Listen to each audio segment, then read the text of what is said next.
ሁላችንም ለአገራችን ዱዓ እናርግ። አላሁ ረቡል ዒዛ ሰላም ያርገው፣ ህዝቡንም ሰላም ያርገው በረህመቱ በእዝነቱ።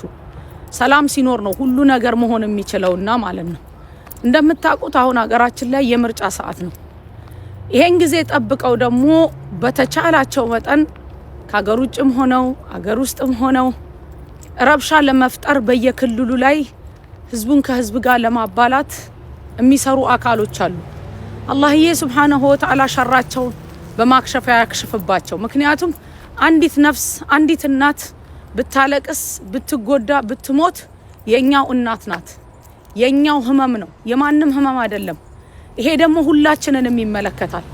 በየአካባቢው ላይ በየአገሩ ላይ ያላችሁ ወንድሞች እህቶች ኃላፊነትም ላይ እየተቀመጣችሁ ትንንሽ ነገሮችን እያነሱ ረብሻ ለማስነሳት የሚጥሩን ሰዎች ሁላችሁም ልትጠነቀቁ ልትመለከቱ ይገባል።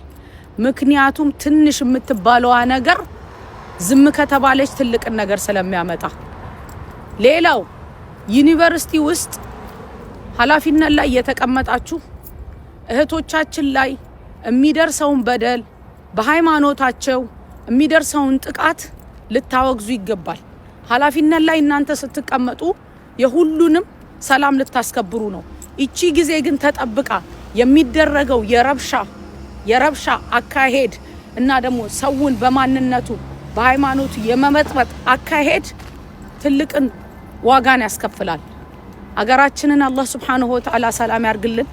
ኃላፊነት ላይ የተቀመጣችሁ በተለይ ህዝብ የሚበዛበት አካባቢ ላይ የተቀመጣችሁ ሰዎች አትኩራችሁ የተቻላችሁን ያህል የሁሉንም ሰላምና የሁሉንም እኩልነት ይዛችሁ ለመጓዝ ሞክሩ።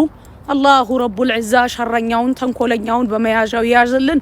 መልካም የሚሰራውን ደግሞ በረህመቱ በእዝነቱ መልካሙን ሁሉ እየጨመረለት ከፍ ያርግልን። አላሁማ አሚን።